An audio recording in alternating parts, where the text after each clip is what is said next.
Guys, they did it. So the Sonic Racing Crossworlds open network test just ended a few days ago, and it absolutely blew my expectations away. Not only did this game convince me to pre-order it like halfway through the test, but I literally played so much of this game that it's already one of my most played Sonic games on Steam. Now this video is going to be less of a review of the game, since it's not fully out yet, but mostly just going over my experience with the ONT, and why I think this test was one of the best things that Sega's ever done with a Sonic game. So don't forget to like the video if you enjoy it, and be sure to subscribe while you're at it, and let's get right into the Sonic Racing Crossworlds ONT. So, Crossworlds. Before this network test, I'm just gonna be honest, I had really mixed thoughts on the game. I already got one new kart racer this year, and there's still gonna be another one releasing even after Crossworlds comes out. Plus my experience with the game prior to this test was definitely not as good as it is now, to say the least. Now I did say in one of my previous videos that I was probably still gonna get Crossworlds when it came out, but I was definitely debating on that deluxe edition purchase, and even then the base edition was still just a maybe. It's $70 for a Sonic spin-off racing game, $90 if I was gonna buy the deluxe, and I've never really been super into these kind of games, outside of a few Mario Karts. I'd played other racing games in the past, but for $70, this game had a ton of heavy lifting to do in order to win me over. Earlier this year, there was a closed network test that was PS5 exclusive, and I did manage to play some of that, but only like 6 to 7 hours of it, and I honestly wasn't too excited about it. There was just a lot that I wasn't too crazy about, like the item balancing, the controls, which is weird because I absolutely loved them this time around, but you know, I'll get to that later. And also just lacking in content other than the online races, because duh, it was an early network test build. But still, I just thought it was yet again another Sonic racing game, here to hold over the fans until the next big Sonic game. But thank goodness I was wrong! So flash forward about a week before this ONT started, and I was actually invited to be in a creator tournament for the game. Unfortunately, there were no private lobbies during this test, but the tournament is still happening. It just got postponed until the game actually comes out. Anyways, that right there gave me a ton of motivation right away to actually want to get good at the game this time around. And once the preload for the game went live, if you know, you know. Not saying I do, but if you do, then cut! So yeah, once the ONT went live, I immediately hopped in, and within the first hour, was getting crushed to death by monster trucks. 10 out of 10, no, 11 out of 10. It's incredible. Seriously though, Apados is a war zone, one that I partook in of course, but within hours of the test being live, people were already starting to find out the funniest gadget combos possible, from monster truck starter, to spamming attack items, and even becoming spinjitzu masters. I could tell right away that this game was going to be great. Just from playing my first Grand Prix, the controls felt 100 times better than the PS5 test. Granted, I was pretty much exclusively using the extreme gear, but if it's an option I have, then I'm gonna use it. The item balancing got toned down a lot, still not perfect just yet, but hey, that's part of why this was a test. And there was also a lot of extra content this time around, like new maps, crossworlds, modes, and of course, the extreme gear. So that night that the test went live, I played it for an hour, because it was like midnight for me. But the next day, I woke up and started grinding for that tournament, because at this point we didn't know if it was still happening or not, and I was still trying to figure out the best gadget combos and learn all the shortcuts on each map. I was having a ton of fun. Again, I can't really explain what exactly changed between the PS5 test and now, since I don't remember the PS5 test all too well, but I at least know that I was thoroughly invested in the game this time around.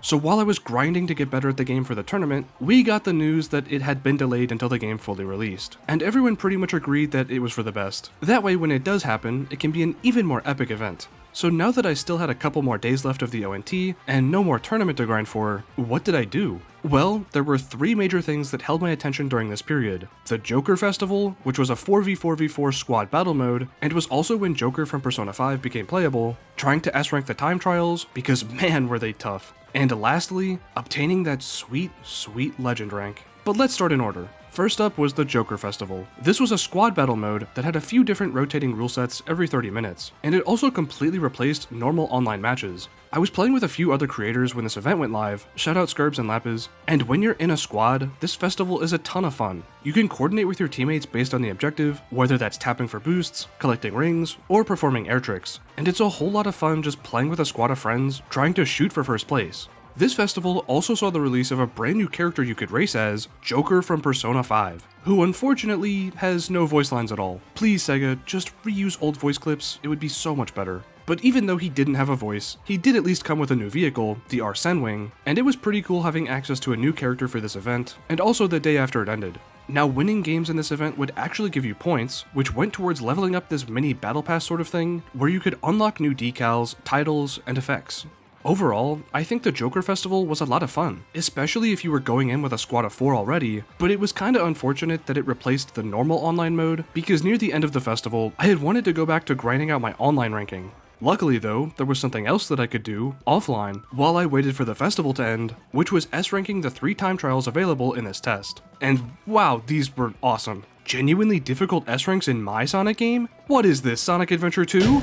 Yeah, if you tried to S-rank any of these time trials, you'd know that these are no walk in the park like most Sonic games nowadays. These things will knock you around, steal your rings, then run you over with a monster truck like it's a normal Tuesday in Apodos. It took me a few hours, but I did manage to get S-rank on all of them, with E-Stadium probably being the most difficult for me. However, I think the others only took less time, because by the time I got around to them, I was getting way better at the game. But yeah, E-Stadium was rough. The S-rank time for it was 2:16, and on my first run through, I managed to get like a 2:24, thinking, yeah, that was probably an S-rank time, surely it's not that difficult. I then proceeded to get a 2:20, 2:16.8, 2:16.3, 2:16.18, and then I gave up.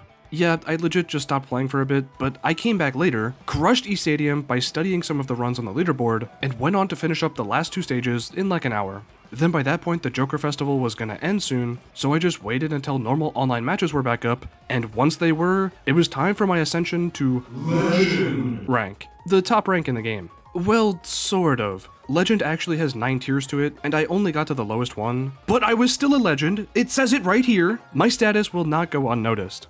But yeah, I ended top 1000 on the global leaderboard, which I think is pretty cool. Definitely not what I was expecting going into this test, but grinding out online matches was a ton of fun. Oh, and you've probably noticed that in my gameplay clips, I've been mostly using JakeCenZ so far, and that's because I had originally been maining Sonic at the start, switched to Tails for a few games without an extreme gear, played Shadow for my time trials, and then about halfway through the ONT, I was looking at all the character stats, trying out what I thought would work best for me, and somehow I ended up landing on JakeCenZ as my main character. Then, completely separate to this, there was another group of people creating a JakeCenZ family, the Zamily if you will, and at that point my fate had been determined. I then took on the role of being a JakeCenZ main for the sake of the Zamily, only switching to the Joker for the festival. Yeah, I think I may have gone a little bit crazy after this test.